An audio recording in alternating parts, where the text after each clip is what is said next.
Hello everyone, welcome back to a new episode of Harstem. Today we're going to be having a look at a best of 5 played between Stats and Beyond in the most recent Olimo League.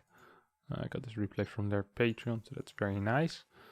And it's quite an interesting series, okay? Beyond is someone that doesn't mind repeating strategies. He just likes to play what he believes in at the moment. Very often it's relatively aggressive, early 3-Rex builds, prefers skipping 3cc stuff. He likes to be out on the map with Unity, likes to do things. He just likes to put on pressure and then kind of capitalize on that pressure as soon as possible with that 3-Rex play, usually. Now, stats here, let's have a look at this build order. So he scouts the fact that there's a proxy barracks. His response is Nexus, Zealot, Core, Nexus, Zealot, 22 pylon, which means we have a probe cut here. We have a delay on the second gas as well, making it harder to go into any type of Stargate play, making it harder to go into any type of heavy tech, basically, which requires a lot of gas. Most of the time, whenever people open with Zealot, their straight follow-up is going to be Twilight, potentially Robo into Twilight, but most of the time it's going to be a Twilight opener. Now, Chrono Boost is at the end and gets a Stalker. Would I have minded if he had gotten an Adapt here? Honestly, no, I wouldn't. In the way he's gonna micro, he's just gonna pull away the workers one by one while the Zealot chases the Reaper. Make sure that you don't lose any workers. Getting the Zealot is gonna cost you about 1.5, 2 workers. So it's kind of important that you don't lose any extra workers, because that Zealot is already costing you so much, worker-wise, eco-wise. It's basically something like, hey, how many workers do I think I'm gonna lose to his proxy barracks? And if you think you're gonna lose more than 2 against a Reaper, it's worth it to build a Zealot if that makes you lose 0. But if you build a Zealot and then still lose 2 workers, yeah, that's extremely bad. So don't try to do that. Now, we have a Hellion coming out here, Starboard on the way. So this is a pretty standard follow-up, I would say. He's gonna be able to get a couple of mines out as well. I think he's only gonna be able to get 2 mines out. With these timings. I mean, he opens with a Hellion as well, so that does seem to make some sense. Here we go with the Twilight follow-up, and the CC of Beyond is going to be a little bit delayed, but that's pretty standard. There is one thing I'd like for people to note, is that there's nothing in the May defending against a double Reaper run by. I personally don't mind getting a battery in the main base at this point, if you know there's 2 Reapers on the map. Because there's a pretty common move where the 2 Reapers going to the main kill like 2-3 workers. And honestly, against this fast factory, against proxy barracks, a lot of the time having the battery in the main in case of Hellions also isn't that bad. So I'm surprised we're actually not seeing that. Instead we're seeing 3 Stalkers being produced.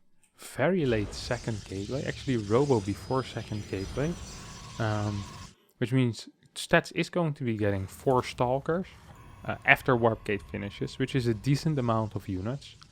Or maybe he's gonna go 3 Stalker and then into a Sentry. It's also possible, of course. Now, I'm surprised we're actually not seeing these Reapers jump in at all. It really is quite surprising. Here comes the mine drop. 2 Stalkers are in the wall, and just look at this beautiful setup here by Stats. Now, very often we see people actually build this pylon over here or over here, and that's something I would have done, but you see Stats, he built a pylon to the left side. Now, this has multiple purposes. This is a multi-purpose pylon. Let me explain why. First of all, it acts as a spoiler for this area. If you build it over here, it's going to act as a spoiler for this area. But this area is less important. You're going to get less of the dark space in this general part. You see, the only dark space on the right side is going to be this little area. The chance that this medevac finds that spot, extremely small. If it's over here, however, then this probably all of it is going to be dark for Stats. That's not the case. Second of all, if you have your pylon over here, it's still a quick warping in pylon. It's in range of the Nexus, and you can power a battery with it that's over here, which is an ideal position for a battery, or maybe even over here. So a little bit further back, more of a defensive battery rather than trying to hold a ramp battery. I prefer this type of battery, especially because tanks can shoot from down here on top of any battery that gets placed too far forward. So another pylon here on the bottom, and he spreads out his units in his main. So 2 stalkers in his main, a zealot on the edge, then 2 stalkers in the natural. And I want to see his response the moment he sees this medevac. Okay, he pulls all stalkers. Now, in my mind, this is good to do, obviously, like it's the correct call. But do note the vulnerability that he leaves in the main base that I was talking about earlier. It means he has no units in the main base. He has no battery there. So I actually think a battery in the main base would have been the correct play to stop these 2 Reapers from jumping in. Potentially these Reapers could have jumped in and killed 2-3 workers. I mean, you just don't have anything ready. No warp in ready either. Doesn't have another gateway for another 10 seconds. So yeah, I actually think he would have lost maybe 3-4 workers there if had Beyond done that. Luckily for stats, Beyond decided not to do that. But this is one of those things where even if you're watching a game of someone as good at stats, you can still see potential weaknesses. And this is something you look at. So whenever you're preparing for an opponent or you're looking at your own play, you always gotta think like, hey, what if he would have done that? What would I have done? And you don't always need to have the perfect answer, but always try to formulate some type of answer already. And you can preempt some of the mistakes that you might make in the future. The easiest thing to improve is when someone shows you exactly what you're doing wrong. So imagine it would have happened right now. Like the Reapers would have jumped in. Stats could have told himself, okay, next time I'm getting a battery. But that's a very time-consuming process that you need to lose to something before you can fix it. So very many times what you do is that you try to figure out as many weaknesses by yourself, and you're trying to make whatever you're doing as watertight as possible. And that's usually done by looking at your own replays in a rather critical way. And it's like, hey, what if the units would have moved here? Hey, what if he would have done X? What if he would have done Y? What if he would have done Y and then X and moved in a certain way? Now, we have another thing which, okay, a little bit too far out here by my friend Stats. As you see Beyond go into the natural. This thing is gonna die, right? Oh yeah, barely dies. And then this thing makes it into the main base. I think he might be able to get this medevac. So he loses 2 workers total and kills 2 mines and a medevac. I think that's a pretty decent thing to do. Now, here the observer gets spotted by the Raven. Turret isn't going to be able to take it out. Yikes. The Koreans usually speak a lot with each other. I actually was expecting something of an emote or something coming out of stats after that happened. These guys talk so much with each other. It's really fun to watch. Usually there's also translation by either the admin or by Crank coming out. So I think we're going to be seeing a blink in here. I'm not sure how much he's going to be able to get done. This team is slightly vulnerable, but he's actually going to blink in and get it. Oh, wow.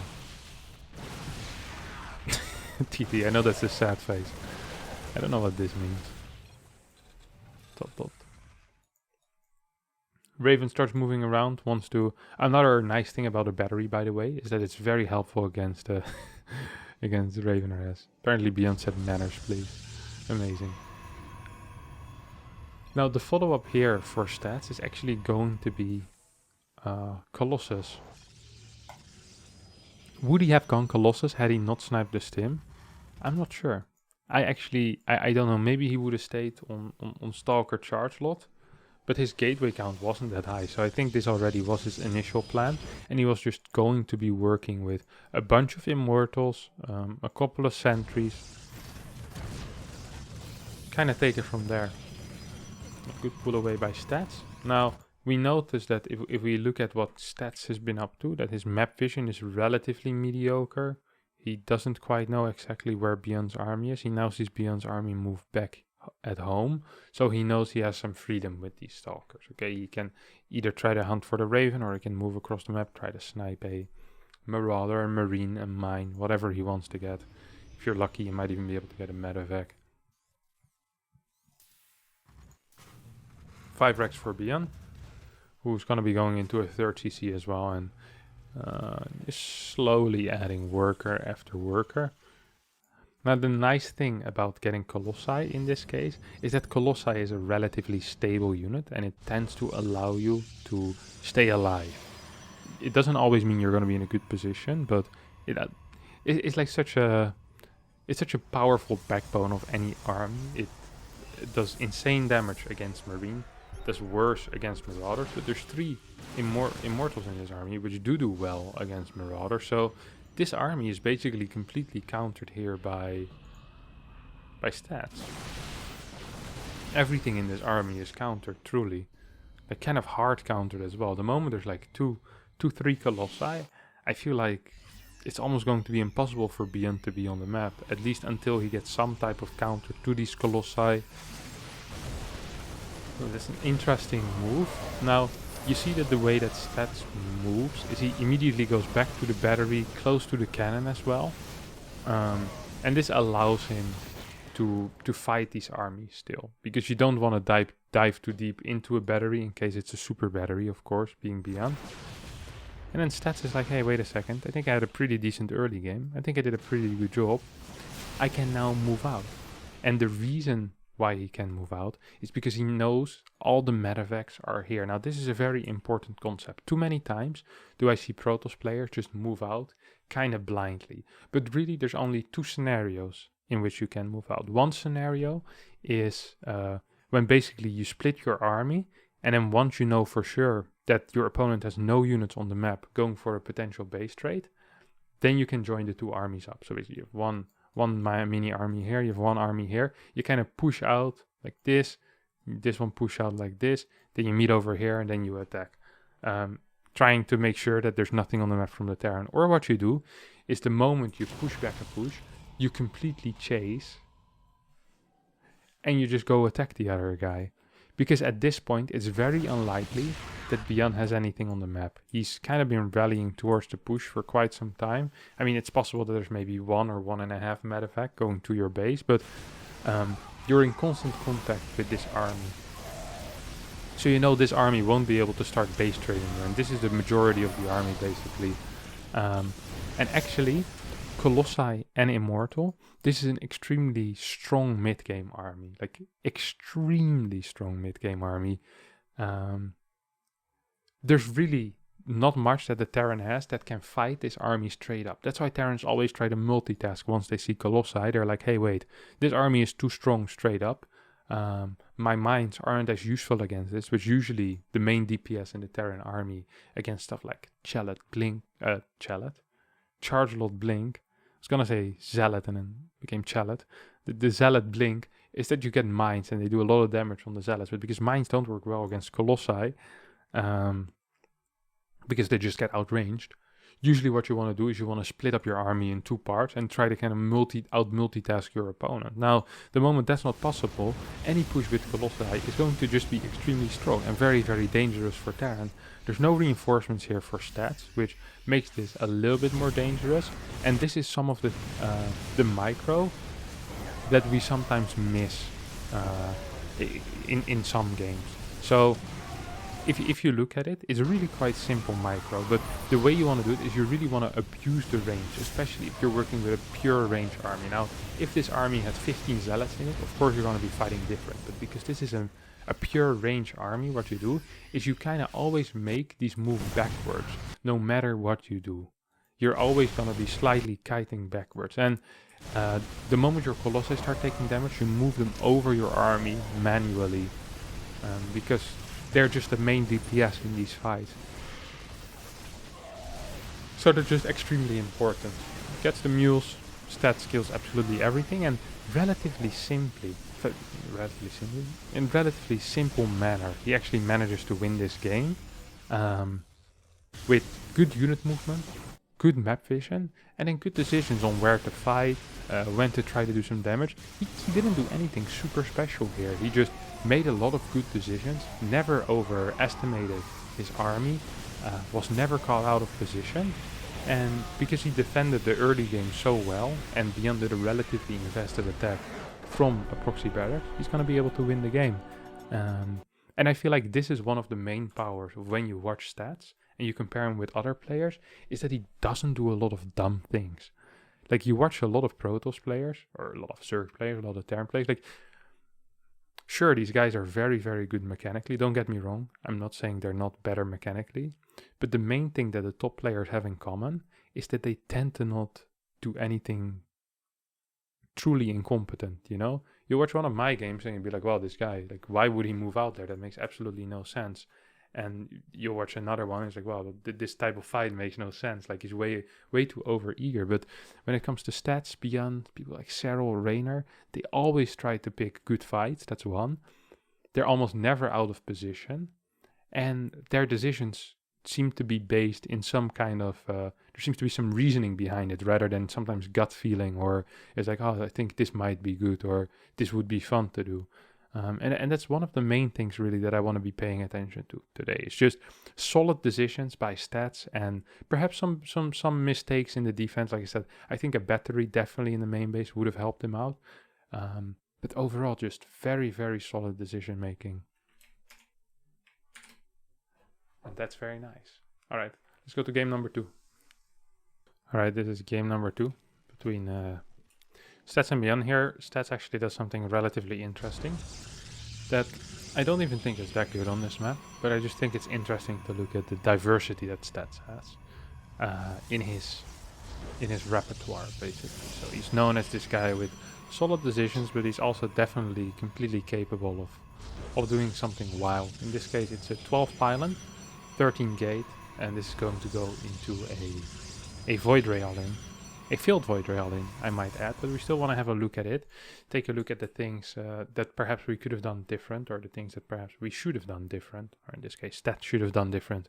It's always very interesting to look at other people and how they make their decisions. Okay, I'll try my best to kind of run you through this one. So the build is relatively simple, where you just go double gas after your 13 gate. I think it's like 15, 16 gas.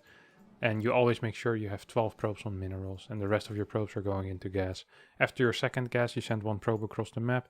After Cyber Core, you make sure to get the pylon before the core finish is done. And then from there on out, you get Adept, Stargate, you chrono boost one Adept. Now, beyond Scouts, and he actually was playing... what actually was he playing? This is very interesting scout timing. So he scouts at a timing where he can delay his command center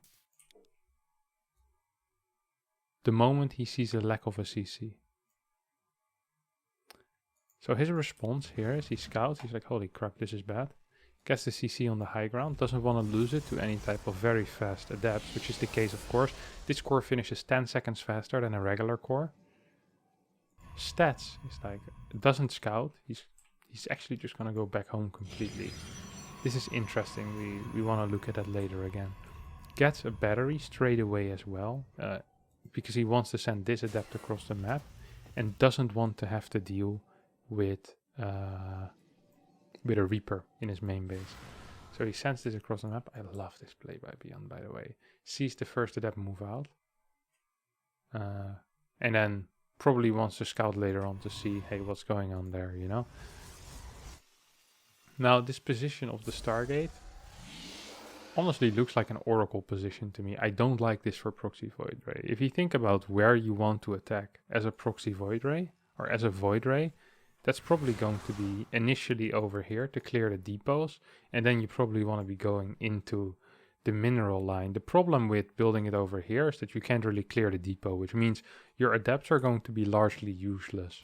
I mean, they're never going to be able to take out these depots, they just don't have enough DPS for that. Beyond also is going to go straight into Cyclone, and probably go into the Cyclone faster attack upgrade as well. That's probably going to be the main thing. Right? It's a second orbital command finish. The moment you're playing against someone that where you're not sure what the factory timing is, and in this case it's looking an awful lot like basically a 2-gas opener. I mean, Stats really has no info. I would suggest, instead of going Void Ray, to open Void Ray Phoenix instead. This means that the moment the first Cyclone pops out, you can lift it with a Phoenix, and with a Void Ray you can do your supercharge, your prismatic alignment, and just kill it. Now, very important in this case is that you clear the depots. Once you clear the depots, you will be able to get your adepts in the main base, and in combination with adepts, basically Void Rays plus adept can one-shot a marine. Right now the problem is there's 2 adepts outside, not going to be able to assist this Void Ray. In actuality, this game is probably over already at this point, because the Void Rays will never even be able to take out these Marines. These Adepts are not gonna get in, because he can't take out the depots with them. The depots are the first step for this build to work semi-well. And the moment that's not possible, this build can never actually work. It can never actually do something. Even gets his natural blocked by an eBay, takes this base instead. I mean, he's gonna kill a couple of SCVs, but it doesn't really matter if there's no potential in this. I mean, worker count is equal. He's gonna lose one Void Ray, and this game actually is over already. There's actually nothing at this point that stats can do. It might be difficult to a difficult pill to swallow, a hard pill to swallow, but that's actually just the case. And Beyond knows it. He already starts extra barracks. He's like, well, this is nice. Yeah, this is what you're supposed to do, but you're supposed to have 2 extra adepts and probably another Phoenix already ready as well. So yeah, a lot of mistakes here by Stats in this game. So even though I like that he's switching it up with different strategies, he doesn't seem to quite have this one down as well as he should. If you want to play this against the top guys, you just gotta know that these depots are super important so that your adepts can enter. They're really just what's holding your adepts back. And once you got your adepts, you can shoot Marines all you want. And it's great. It's a great feeling, guys. I can assure you that. All right, let's hop into game number 3 in this best of 5. All right, game number 3 between Stats and Beyond. Normal timed pylon this time. We're just going to shoot through the build order a little quickly. This is just a standard 1 gate expand. Most likely with a core first, as I say that. Yeah, core first. No, Nexus before core. So instead of going core first, what Stats decides to do here is to get the Nexus before the core, scout any close by locations for proxies. Actually, it doesn't scout over here, so it's a little bit risky. And then we'll go a core quickly. Now, this is okay because he didn't scout, which means his Cybercore is still going to be at a pretty fast timing, so his Adept is going to be in time for a Reaper. This sucks against Proxy Reaper, but against regular Barracks First Reaper, this is pretty okay. Against Reactor First, this is actually extremely nice to play, because there's going to be no pressure coming on for Beyond. Oh wow, I love this. Okay, so the second step here for Stats is going to be a Proxy Stargate. Now, the reason why Proxy Stargate is so good with this specific opener, the Nexus before core, is because if we think about how the build orders work, which I kind of want to go over the build order a little bit then, is that we see Nexus, core, assimilator, pylon. This is the build order here, which means your gas gets built before your pylon. If you think about how core before Nexus works, is you want a small probe cut and you want your pylon before your assimilator. You'd go 20 core, 20 Nexus, 20 pylon, and then 21 or 22 gas, which means your gas is delayed. And the limiting factor when playing something like a Proxy Stargate is always going to be gas. And if you can eliminate that, you see here, even in this case, he's still only at 135 gas the moment this pylon finishes. I think if you play core first, the fastest target that can go down is maybe 222, 223. So this is a solid 7-8 seconds faster with this target. So the build order here was important for Stats. Now, this also makes it easier to scout and easier for Beyond to realize, because if he sees the lack of a second pylon, he could be like, hey, where the hell is your second pylon? What are you doing with that, buddy? And then Proxy Stargate is a pretty... wouldn't be a weird conclusion to get to, basically. Beyond's actually going to be playing 2 Rex, 2-1-1. No, I lied. He's going to be playing 2 Rex with an eBay. I don't know this build order at all.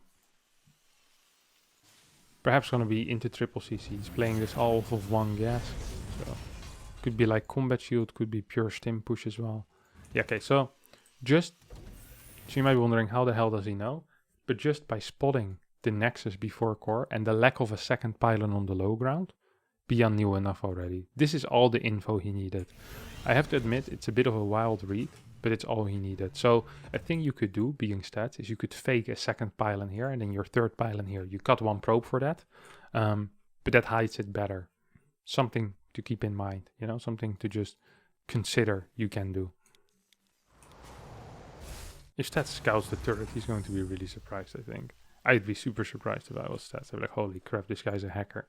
Then you realize your opponent is the BlizzCon champion of 2016, so perhaps not hacking, but yeah, who knows. Very, very smart, Mr. Beyond. Tries to catch an Adept. Doesn't quite get it. He's gonna get this Adept though. If Stats isn't careful, yeah, actually loses 2 Adepts. So nice little micro moves here by Beyond, trying to deny that Adept count. And the follow-up is going to be Phoenix here into fast third base, into extra gateways. So it's gonna be going up to 3 gateways, Phoenixes, and he's saving up the Phoenixes. Now, what does saving up the Phoenixes in this case actually do? He just knows where it is. This is crazy. I'm pretty sure... No, wait, he doesn't know where it is. He's just gonna go for an attack. I was gonna say, I'm pretty sure that Beyond, in that case, has played against this before by Stats, but... I guess not. I don't actually like this push very much, but it can be quite tricky if you don't build enough gateway units. But because there's enough gateway units, I believe there's even a Guardian Shield. I should have micro this. This is a mistake. Guardian Shield should always be a little bit in the back in this type of scenario. And ideally Stats would want to be hiding. With these Phoenixes, he doesn't want to show them. I actually think going back at this point is a mistake. Because it's not necessary at all anymore. The reason why hiding it is so good is that people, they tend to be in position. If they think you only have an Oracle, 4 Marines over here will do the job. But if it's an Oracle and 3 Phoenixes, all of a sudden your 4 or 5 Marines over here are just gonna get lifted up, and then you lose all 5 of them. So that's a difference of like 250 or 300 minerals in damage. So I always really like saving up Phoenixes against Terran. Even if you open Oracle already, if they think it's only Oracle, their unit movement and perhaps even the defensive units they're getting is going to be very different from if they know it's Phoenixes. That's something to always keep in mind. It's like, hey, do I need to give this information for free to my opponent? What is the upside? What is the downside? Like, what is the upside of flying in with 2 Phoenixes and killing 1 worker right now? Or hiding until I have 4 Phoenixes or 5 Phoenixes and I can kill maybe like a Marauder and 5 Marines for free, you know, in combination with my Oracle. Things to keep in mind. Now, the follow-up here for Stats is actually, funnily enough, very unit focused. And I very often say that when you're playing against 3-Rex as a Phoenix player, what's going to happen is that you're going to be delaying your infrastructure a lot. You're going to be delaying your extra gateways in order to continuously be building units. And in this case, we see Stats do exactly that. He's getting Immortals, he's getting more gateway units, he's getting static defense in the form of batteries. And he's not at a very high gateway count, but he has very nice supply, he has a very good eco, and he could even be working towards better tech. We're talking a forge, perhaps a robo base, stuff like that. These are things that are important. Yeah, so here we go. Actually, exactly what I'm saying, and this is beautiful. Twilight Council as well. There's no real priority on the Twilight Council, because for now, all Stats needs to do is survive, right? Third CC of his opponent is way later, so he has better eco.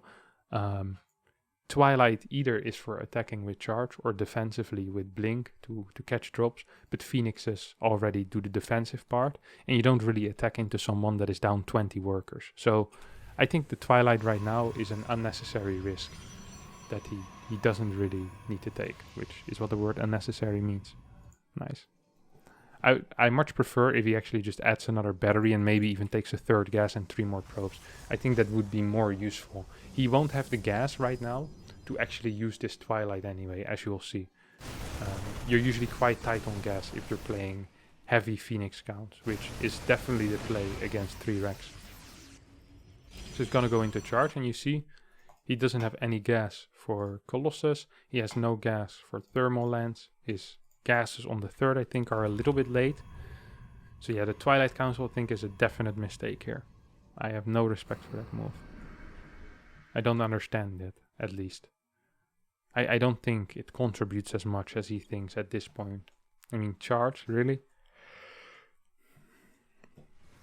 Not right now. Now, one of the things you want to do when you play against the 3-Rex is you want to tag the army with your Oracle, and then you go behind them with Phoenixes to pick off reinforcements last moment possible. You go back, or you recall home and you play it from there. That's basically going to be your entire goal. You're trying to keep your opponent at home.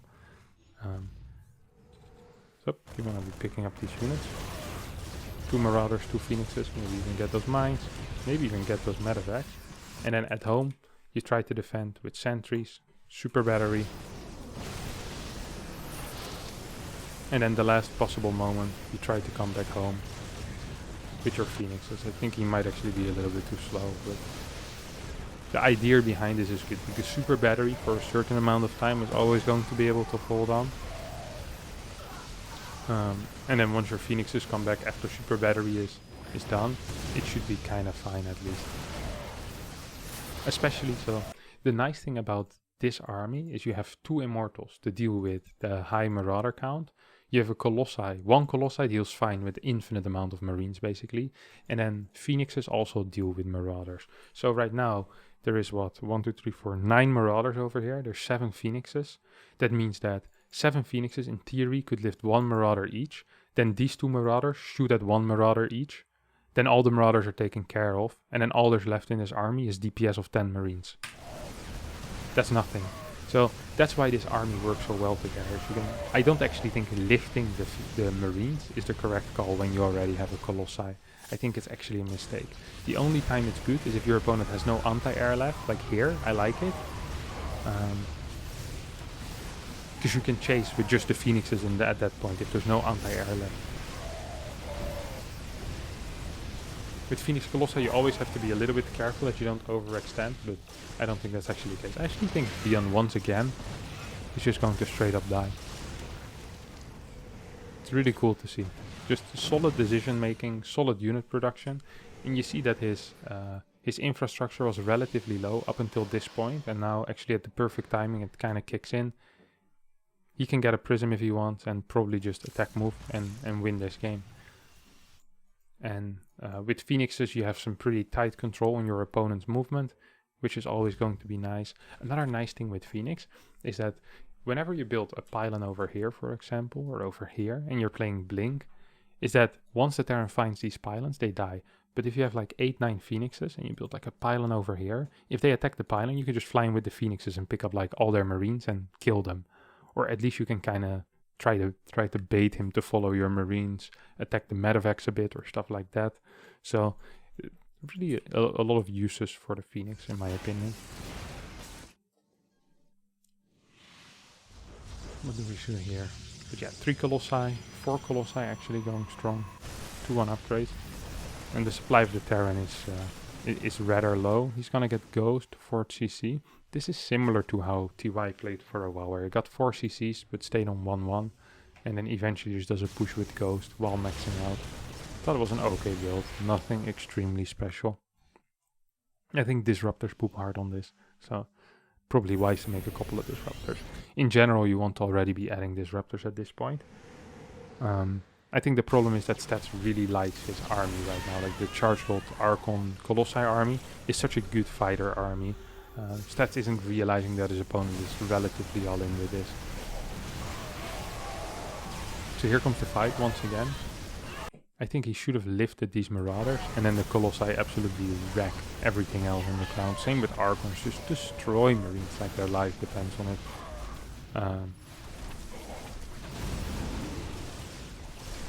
Yeah, this is just over. This is actually just over. How many gates are like 16? 12 gates. 2 more morphings, so 14 gates, right? I mean, once these guys die, I think BM just kind of needs to leave. And I think that's what we're gonna see as well. A quick leave out of Beyond, especially once this army makes its way across the map. And it's a cute little game here. Out of Stats, who is... I forgot to put the score down. It doesn't really matter. It's more of an analysis than a cast, so... Bumpy Dumpy Dum moves in and he doesn't even need to be too careful. This type of scenario, what I like to do is I like to send like 3-4 Zealots here. Send like 3 Zealots here. And then just have the rest of your army in the perfect concave in this area. He sends all of his Zealots there. I think that's pushing it a little bit perhaps. But yeah, this is all good. Keep this concave. You don't want to engage into naturals. It can be quite tricky. Even though this time it would have been fine. I mean, it's better to be safe than sorry. You just get double robo behind us and start pumping disruptors, and I mean, you can even do an attack at this point. It's like 3k in the bank and 14 gateways. Who wins the game, destroys Beyond with Phoenix Colossus. Thumbs up for stats. It was a nice little game.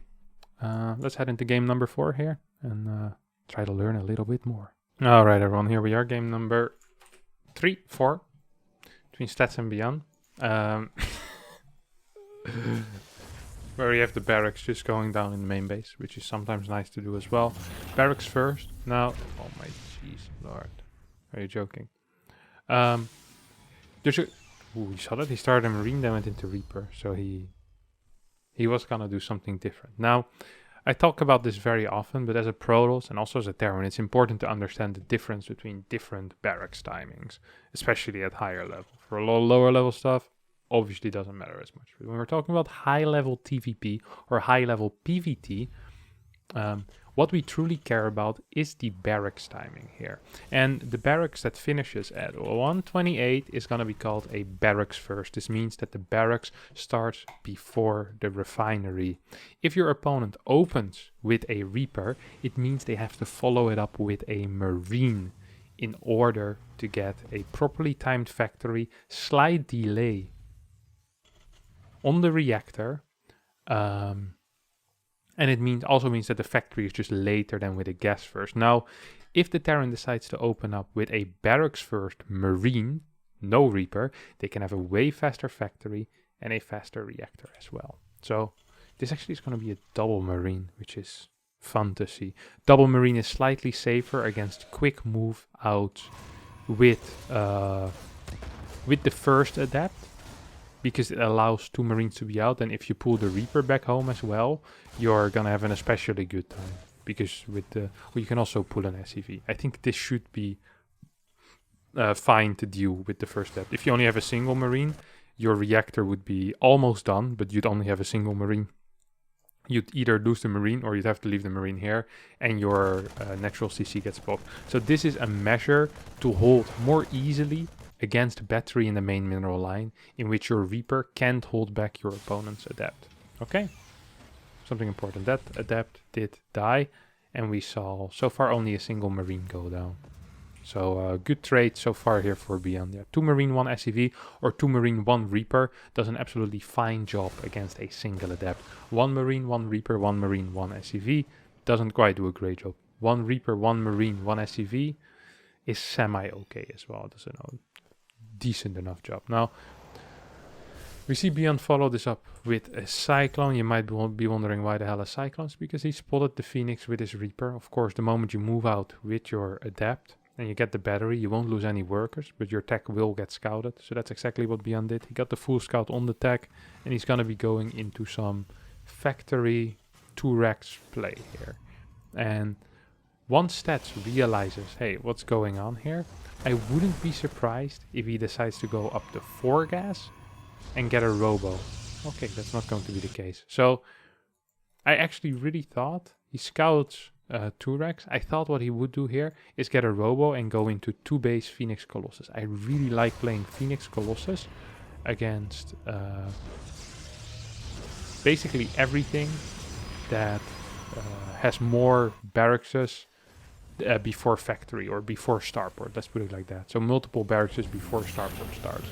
Because there's just going to be a very high Marine count, and it's just going to be Marines. Like, he could produce 1 or 2 Marauders here, but it's mainly going to be a very high Marine count, quick push. 1 Colossi does such a phenomenal job against this that I almost feel like it's a waste not to rush into Colossi. Now, instead of going for Robo before 3rd base, we're actually going to be seeing 3rd base into Robo, so slightly more economical. He's going to be building a lot of gateway units as a result, and he will need a battery in every single base. He's also only working off of 3 gas. This is surprising to me. Let's put it like this, okay? Now, Phoenix count is only at 2. Did he lose a Phoenix? He lost a Phoenix, yeah. That's way too low. I think this game is not looking too great for Stats, honestly. Like, he lost a little bit too much in the early phase of the game. Lose another Phoenix. Phoenix get better the more you have. It's really one of those units where you want to build them up as much as you can, you know? Like, they're such a building unit. Like, 5 is so much better than 3. Like it just keeps getting better the more you add. And then once you get like 8 or 9, then you have like a good number. You don't really need to add too many more. And okay, yeah, this is absolutely terrible for stats. So way too greedy with chasing. Initial unit movement completely incorrect. I think the robo after Nexus is probably also an error. Or at least the error would be that he was way too aggressive after playing like this. Right now, we see Beyond going up to 5 racks off of 2 base. And it's going to be able to put on a lot of freaking pressure here once these medevacs are out. And this is actually a bit of an issue for Stats. Stats' work account isn't too high either. So even though he decided to go into a very fast third base against a relatively aggressive opener, it didn't really pay off because he needed to spend so much money and energy into building these gateway units, making sure he didn't die, that he doesn't actually have much of an eco lead at all, if he even has an eco lead. Slight eco lead because he does have the third base mining already. But with mules, I mean, this is kind of evening out. Once that third base finishes, I think Beyond is just ahead economically. On top of that, we have almost no vision here for stats. Couldn't find the peace of mind, really, to throw down a pylon here and a pylon here, or to leave a pro patrolling in this area. Loses another Phoenix. I think he lost 3 Phoenixes so far. Yeah, it's extremely bad to lose this many Phoenixes. The difference between 4 and 7 Phoenixes here is that he won't even be able to pick off any of these Marines if they're still dropping, because the Marines drop a bit too fast. But if you have 7 Phoenixes against 2 medevacs, usually you kill 1 medevac and only 3-4 Marines drop. Sometimes you can even pick up all the Marines as they're dropping, and then you just clear the medevacs after. Like, that's the type of thing that Phoenixes are so freaking good against, and it's a shame that Stats didn't manage to keep those alive. Once again, going for that Forged Twilight at the same time. I don't mind it this time because he already has his first Colossi out. Now, once again, you'll see that he doesn't actually have the gas for this, which is why I'm often very, very careful with adding too many tech structures when playing like this. Very often only opting for the Forge initially and getting that +1 attack, because you simply can't afford anything else yet. We even saw a small cut here on the Colossus. Now, this type of attack is actually really fun to hold, in my opinion, at least. You can disagree, but I don't think this is the proper way to hold it. I think what you're supposed to do, so in these situations, what you do is you want to cut off reinforcements for as much as possible. So you fly around with your Phoenixes to pick off these reinforcements. Then when your opponent engages into you, and you get into a position. So in order for the tank to attack the Nexus or the battery, he needs to get more in range. And the moment these tanks move more in range, your Immortal can always hit the tank while in battery range. That's the moment you want to make a defensive move. Before that, you're just flying around with your Phoenixes, destroying reinforcements. That's the entire the entire plan that you have. All of it is what you're gonna do. And the higher the Phoenix count, the better. You can literally just stalk the barracks. I mean, he's gonna get, what, 3-4 Marines at a time? You can just lift all of those. That's completely fine. Eventually, he's gonna get maybe, what, 2 bunkers here, 3 turrets, and you'll be like, oh, that's complete. Who cares, you know? As long as he isn't hitting anything, it doesn't actually matter. And then once your thermal lens is out, then it's completely over for this type of push. You can add more batteries, a battery here, battery here, battery here. And once he truly engages into a Nexus or into a battery, you use the super battery and with Immortals target down the tanks. That's, in my opinion, the ultimate way to deal with this type of attack. I've shown this many times that I think it's really extremely good to play like this. And I think I've shown good results with it as well. Especially in my games against Maru. Now, Beyond, after this fight, is in a good spot. He has +1. He managed to trade out quite a bit of units, which is nice. There's only 5 Phoenixes left once again. We see 4 Phoenixes have died total. So what could have potentially been 9 Phoenixes now is only going to be, well, 6. Could have been 10 at this point. I'm going to keep counting like that. Once the 7th one pops, I'm going to say, well, this could have been 11 Phoenixes. Imagine what he could have done with that. But it really is like that. Like, they're great, man. High Phoenix numbers are fantastic. It makes the game so much easier for you. Once again, the thing that's been annoying me a bit about Stats is that he really has been lacking vision on the left. His game sense is insane, though. Holy crap. He has... Look at these moves. He has no vision whatsoever of anything. Not of his opponent's army, nor of the left side. And he's just looking for this type of stuff. It's actually crazy to watch. He's so good at this. But yeah, if he had had 11 Phoenix here, he just clears this, I'm pretty sure. Charge is not done yet. 1-1 is starting. He has no vision on the right side either. Phoenixes are not doing any harassment damage. And actually, I understand the Archons here, because he doesn't feel like he's in a good position. And it's good against tanks, like Charge-Lot Archon Immortal is good against tanks, but I prefer Disruptors. If you're a little bit behind, and if you're keeping your opponent back at home, say 2 Robo after your 3 or after 2 Colossi, just go straight into those big Disruptor counts and just try to get the big hits off. Colossi once again will deal with everything Marine-like and Ghost-like, and then your Disruptors will basically deal with the Marauders. And you can lift the tanks with your Phoenixes. Most of the time you're just going to be fine. Now, this is of course not a position that stats can fight in at all. Yeah, it's going to need to do some real tricks. This battery a bit too far forward. Secondary battery could have helped there. Here comes the flank. But I don't think it's going to be enough simply. 1-1 upgrades. EMPs available. Turrets in position. Tanks in position. And just slightly too much army for Beyond, which gets well microed. GG gets called and Beyond wins game. Number 4. We saw some cool plays by stats. We saw some cool early game ideas, but actually a bad decision here this game. This is one of the first bad decisions that I've really seen by him, where he decided like, hey, I want to chase that little army on the map.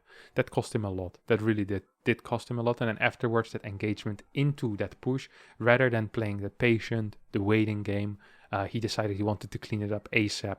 This is usually what happens if you play a little bit panicked. So 2 little mistakes there by stats, and that's going to cost him the game. And that's really one of the things in high level StarCraft and high level TVP, is that very small mistakes, like nuances in the game, most of the time things considering involving unit movement, are going to be the deciding factors in games.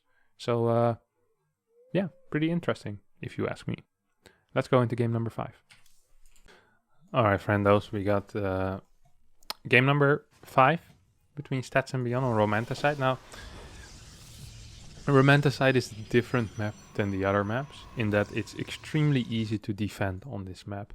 If we look at the setup of bases, we see a third base that is a single entrance, which is a ramp. We have a natural that has a single entrance that is a ramp.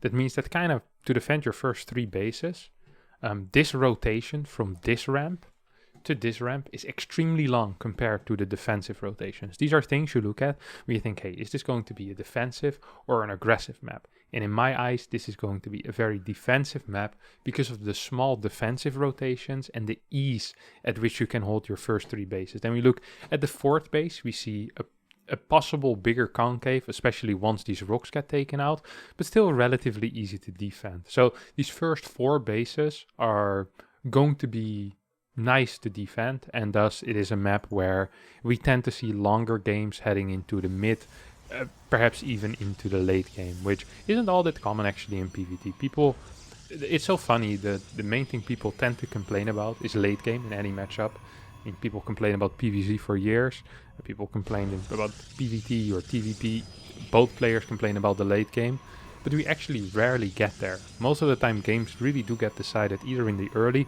or in the mid game with some major mistakes from either player. Well, major mistakes, in my eyes, major mistakes from either player. Strong movement. Once again, if this is a cool build. This is a reactor first build. This is actually what Hero Marine did against me on this map as well. He played reactor first, very low gas income. You see he pulls out a gas and starts rallying into gas again, then plays triple CC behind it. Now, I'm not sure if this is going to be triple CC. This is almost a hard counter to Stargate, in my opinion. Now, my opinion doesn't tend to hold very much value sometimes, but the reason why this is so difficult to play against is because Terran is going to have a very nice economy and a lot of Marines, basically. They're producing Marines from a reactor very early on. They're going to get relatively quick stim, more barrack units, and quick stim, quick combat. So there's going to be a relatively fast medevac push. The eco is going to be good and the marine count is very high. So If you rush too fast into Colossi, your eco is going to be too bad. If you rush too slowly into Colossi, you might have trouble holding their first push. So it's very tricky for me to be like, hey, I want to build 8 Phoenixes here. If you build 8 Phoenix, you're investing 800 gas in units that are not going to really require any investment from your opponent. Maybe one turret here, one turret here. So I'm really curious to actually see what Stats is going to do and what he believes is best against this type of build. Now, another interesting thing is to see whether Stats wants to keep his Phoenixes at home or fly them across the map. Don't forget, Stats is not aware that this is not a factory build. This could still be a factory build. And in case it's a factory build, what you gotta consider is the moment you show Stargate, your opponent will know that you have a Stargate. And that means that they can then start a Viking, they can start a Cyclone, they can maybe put one mine over here, but they don't want to get too many mines. If the Terran believes they're playing against a Twilight or a Robotics opener, in that case, they'll probably play something like a Mine Drop or a Raven opener. Both things very bad against Phoenix openers. So just something to keep in mind really, that sometimes saving up Phoenix can be a good thing. And someone like Showtime loves saving up Phoenixes. A lot. We actually are going to be seeing a fast robotics facility here and 4 gas. So in my opinion, this is the scenario where you're going to get a relatively crappy income, but you do have that Colossi on time for the heavy Marine early game that Bian has here. So you see, he has the Marine spread already, and never in a million years are these Phoenixes going to be able to do something. I'm curious actually to see how he's going to respond. So his response here is, okay, battery. So this is kind of safe. He's afraid of perhaps a Marine move out. So he places a battery, but still wants a very fast third base. Gets a third base, another pylon, and then probably goes into 4 gas and gets a battery here. We see a small probe cut. I wonder what that is for exactly. And he's only going to go up to 3 Phoenixes for now. He probably needs... He's actually going to get an Immortal as well. He spotted the CC though. I don't quite understand the Immortal. I guess it's for any potential push-outs. He cut workers really hard as well. It's interesting. I'd be so afraid to cut workers here because your supply is going to be so freaking low. So it's really setting up very, very defensively and very conservatively economically. We even see extra gates. Oh, this potentially could be something like a Phoenix Colossi 1 Immortal push without any upgrades. So then you cut a little bit for more units and then you do a push there, which can be good against high Marine counts, right? You push with two Colossi, you have the Phoenixes, like you continue producing Phoenixes to lift all the Marauders. That actually could be a potentially viable play here coming out of Stats. But no, he's actually just going to be going into Twilight and Forge afterwards. With a worker count that really isn't all that great. I mean, 61 workers. I'd feel yikesy with that. You know, I'd feel a little bit afraid. I really would.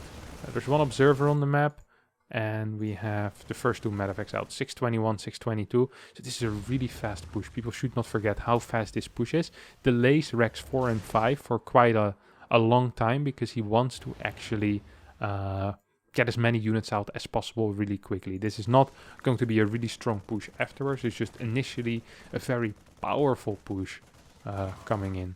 Now, I don't think the observer saw the split of the Phoenixes and the main army. So we have a scan here and then a double drop into the main base with almost pure Marine, which means the damage output here is extremely high.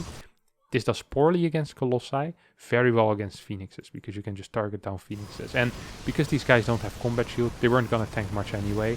So instead he decides, you know what, I'm just going to try to do as much damage as quickly as possible. So lots of Marines in here, and let's see what we can do. 2 Colossi are going to be able to hold this relatively easily with the batteries, but in my opinion, if I was put in this position, I'd almost leave the game. I wouldn't, but I'd be like, oh my god, this is so bad. Typical me, you know, I wasn't paying attention. This actually was yeah, like I said, I find this build very difficult to deal with, and apparently so does Stats. I think the way he dealt with it was not good enough, for sure.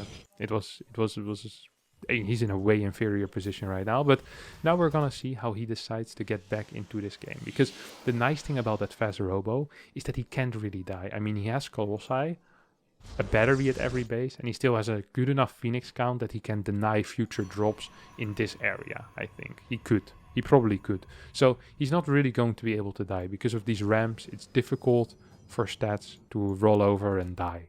I think at least it's going to be quite difficult.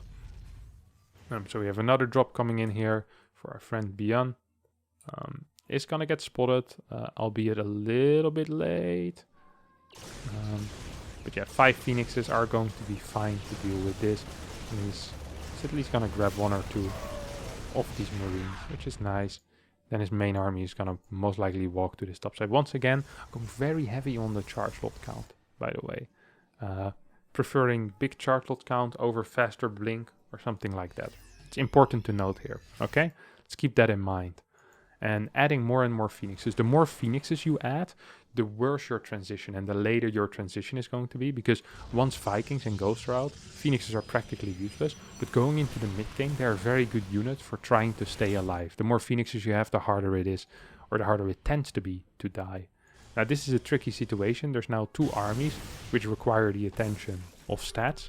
The army on this side and the army on that side, and both of them would like to have the phoenixes defending here. He's gonna put the phoenix over here, main army on the right side with the colossus, and the other army over here. If you're next to a battery, most of the time you're going to be fine. So I don't think there's very much Bian can do here. Instead, he's gonna be going into fast 2-2, Ghost Academy, Fort CC on location, because he knows how much map control he has. But a lot of the time, by just staying alive, you're gonna get back into the game. If you think about how differences work in StarCraft 2, if you have a supply advantage of 40 supply, and one guy has 100 supply and the other guy has 140, that's pretty freaking bad. It probably means he's doubling your army supply. If you, however, are up like, well, in this case only 10 supply, but if you're up 40 supply and it's like 200 against 160, it's not that bad anymore percentage-wise. And very often with good defensive positions, it's easier to hold. So the longer you stay alive in this type of scenario, and if you actually manage to max out, you're always going to have a possibility to come back, as long as you can max out. That's the most important thing, because with a max army, you can make anything happen. It's so control dependent in this matchup. Okay, this is something interesting, because this is personally a base I absolutely hate taking. I just don't like it. I absolutely don't like it. This position is so difficult to defend. It's so easy for Terran to push from here to here. With Liberator sieges, there's almost no flanking opportunities, which makes it very, very hard. And also, hopefully, we're gonna see exactly how stats will deal with something like that if Bian decides to do that. Now, for now, just look at the defensive setup that stats still has. So he has half of his army over here on that left side. He's trying to get some vision in front of his base so he can perhaps rotate this army towards the right side. He's going to be playing very, very defensive. The moment he moves out, he will risk losing a base.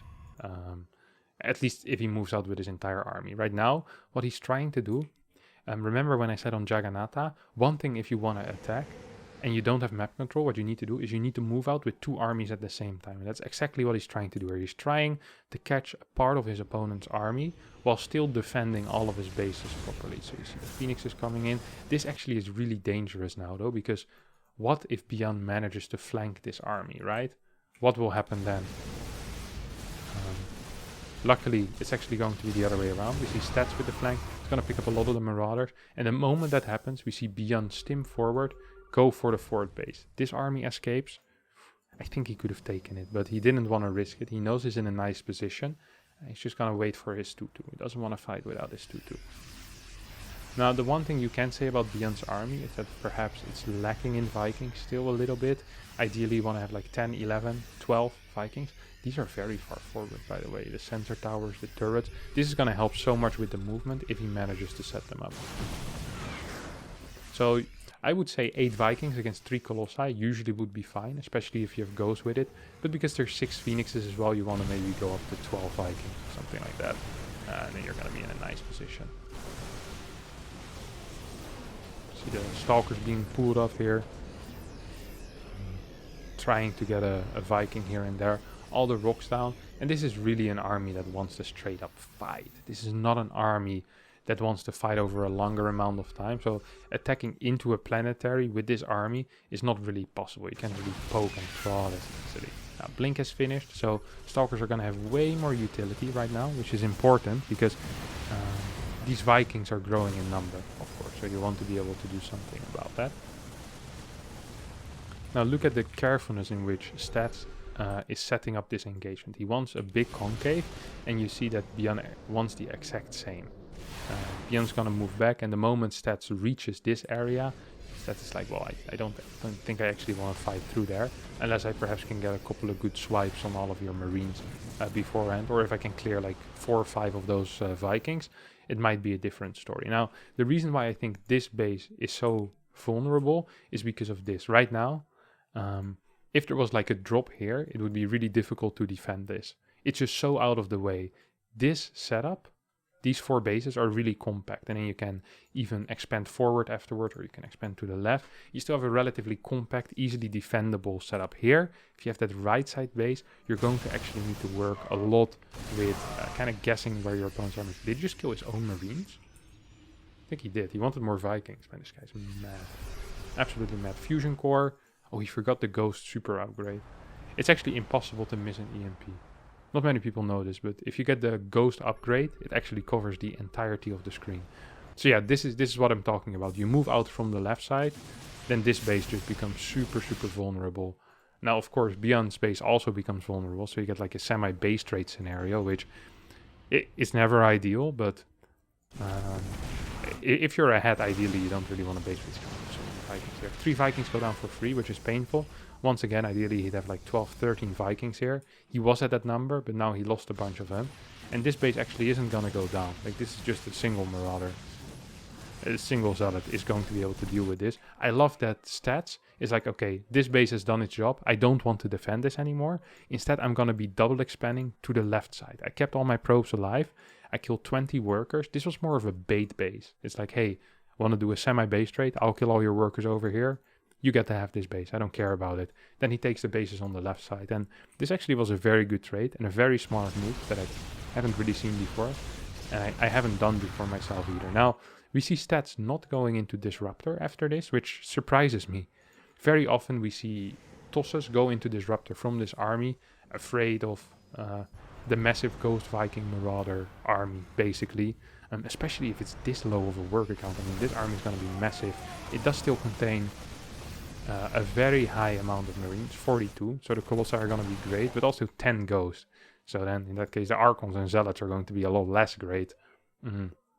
Liberators on the way, and we see a very counter-attack base style right now coming out of Stats. He managed to get himself completely back into the game. We basically forgot about the early game at this point. All he needs to do at this point is not die and keep counterattacking with whatever he gets. Now, this Phoenix is still being useful, even going into the longer game. With this DTs, Zealots, yeah, it's going to be able to completely clear this. It's so beautiful to watch. The Phoenixes chase Medevacs. And I think Beyond actually at this point is going to get a little bit desperate. He's like, oh, holy crap, I lost a lot of workers. My army feels relatively all in. It's not like he has that many orbital commands, right? Holy crap, he does have that many orbital commands. He has 6 orbital commands. I didn't realize that, I have to admit. I did not notice that at all. I thought he was at like 3, maybe 4. It's like if he's feeling spicy, he might have a 4th one. Oh, he's actually at 6. Okay, that actually changes things a little bit economically speaking, but I still like the position of Stats very much here. Once again, very high warp gate count. Rather than getting into Disruptors immediately, he prefers getting way more gateways first. So A, for counterattacks, for harass, for run-bys, for straight reinforcements in the fight. That's great. And 2, you can still go into Disruptors after, right? You can just still go into Disruptors after. It's not like you have to pick one of the 2. And often if you play Disruptors, you're playing a different kind of game where you're going to invest more initially in base defenses because you're going to be more passive until you can force a straight up fight with Disruptors in which you'll be trading over time. So different styles, different ways to play, and also this is a lot better in base trading situations, right? You have this way more warping potential. You have very, very good straight up fight, like, or not straight up fight, but a fight that doesn't last very long. So you have a very good army for just straight up trading out units. If you're in a superior economical position, that can be nice. Now this fight, honestly, is just gonna go extremely poor. This was a terrible fight. I don't think you should have taken this. He does get another 18 workers. I'm not quite sure why, probably, or where, probably a bit here, a little bit here. And then he's gonna be going into disruptors behind this. And I love this switch so much. He's probably gonna warp in a bunch of stalkers as well. Yeah, there we go, 9, 16 stalkers. 9, 16 stalkers, who doesn't know that number? And the liberator count is pretty low. And as long as there's not a high liberator count, I think Disruptor beats almost everything. Once liberators get siege up, especially with range and +2, at which they can basically one-shot stalkers in combination with ghosts, it can be very, very tricky for TOS to deal with. But here you have an entire left side that is not going to be able to be broken into, or is going to be able to be broken into by the Protoss relatively easily. Now stats shouldn't be thinking about engaging into this with charge blocks. You should be thinking about trading here with disruptors over a longer period of time. That's the advantage of disruptors, right? Is that you can just keep sending in balls, it doesn't cost you anything, and it might clear something out. That's why very often when people play with disruptors, they also like having out a run-by on the map, forcing their opponent into them. I'm surprised that Beyond so willingly gave up this position. I guess he was a little bit too afraid that his liberator count wasn't big enough. He's gonna lose a ghost here. Big loading, I like that. This is one of the disadvantages of playing Disruptor, is that you're just not very good in a split army situation, because so much supply is being tied up in these disruptors very often. DT's actually going here to try and deal with his arm. What the hell is this? That observer saw everything. That's a legendary observer. We see Zealot, run-bys, more DTs. This is going to be a snipe on this planetary. These guys are just going to go here to try and kill a couple more workers. But Beyond is kind of okay with having such a low worker count because he has this many orbitals, right? He should be able to mule properly once he get this 5th base up. That should be fine. He's going up to, right now he has 6. He's going to go up to 8 orbitals actually over here, which is very, very nice. Such a nice orbital count. Straight up fight here. This army goes back home to defend. He's gonna lose this base, which is actually kind of annoying. Not only does he want the mine from here, but he also keeps it as an anchor point. Oh, these TPs are doing way more damage, way quicker than I thought they should. Would, could, moot, dude, rude. Good blink forward, and in this type of situation, disruptors are kind of useful as long as there's no liberators. Liberators completely poop on them. Beyond thought he could hold this natural area, but he couldn't quite. Now actually is gonna go back home. This is the main mistake, I think, that Beyond makes this game, is right here. What Beyond could and probably should do is he gives up this low ground location, he floats the CCs into the main base, and he holds the ramp with these 3, 4, 5, yes, 5 liberators. That's going to be possible, because you can't easily attack up a ramp as Protoss. Meanwhile, this army is base trading and doing damage. You take out these 2 bases, hopefully a couple of workers, and at that point, if you ever re-establish a real base, you have so many mules ready that your mining is going to be off the charts, basically. This base could still be mining mules as well when you're being contained, and once he moves out of the contain, then maybe once you have 7, 8 liberators, yeah, then you can take this ramp. Right now, he just has 4 lips on this ramp. 1 lip is over here as well, and it's just barely not enough. It's actually really close. It's insane how close it is. You probably don't realize, but 2, 3 extra lips here, every single stalker probably would have died. And if there's no stalkers here, then the game just kind of ends. And now he needs to come back with his main army, because he won't be able to hold his main base most likely, which is the moment Terran loses his production, Terran dies. It's over for Terran, because they, I mean, no units, right? It's the same for most races, but once Terran has no production anymore, like it's just too difficult for them to get anything going, or it tends to be too difficult for them to get anything going. For Zerg it's a little bit different, because you can just build a road ranch somewhere else as long as they still have larva. That's usually fine. TOS, it's kind of similar. They lose their production, they tend to die. And then in this type of situation where this base is going to be basically the only base mining, it's just super difficult for Beyond to really get back into this game. Now he still has one base, and he's gonna mule that, and he's gonna get a lot of income. But once that kind of gets taken out, he just has no income. He has 11 workers. Without mules, he has no income. And don't forget, similar to Phoenixes, I often call Phoenix economy as well, in that they always have a word. They get free kills, basically, Phoenixes, with their harass. So to me, that counts as economy, where you get something produces more. It's not just a fighting unit. Like a Stalker is gonna trade. Disruptors and Phoenixes don't trade. They get free damage. Sometimes they don't get any damage, or they get a lot of free damage. And if you're in a situation where this is the case, free units, disruptor balls, or things that have energy are extremely useful. And especially if you have 8 of them, I mean, it's impossible to miss all of them. Like, I mean, even I would be able to get a couple of hits with this, and it's very easy to push units away from a defensive position. And with this base still up, with still decent mining over here, a little bit of mining here, no mining in the main, you're basically working off 1.5, maybe even two full bases, 1500 minerals, like 1.7 bases or something like that. So yeah, it becomes really difficult for Beyond to do anything. A couple of disruptor shots, and this was very nice decision making by Stat. I feel like this is just very, very properly played. After, in my mind, a terrible start, but doesn't really seem to matter for Stats, as he absolutely blasted. And this is how I want you guys to play as well. Play like Stats, guys. Solid decisions. Try to really look at your replays honestly and be like, hey, what could I have died against? What could I have done better? And from there on out, we look at improving step by step. I hope this was helpful. It was helpful for me. So if it wasn't helpful for you, then you guys can suck it. I learned a lot.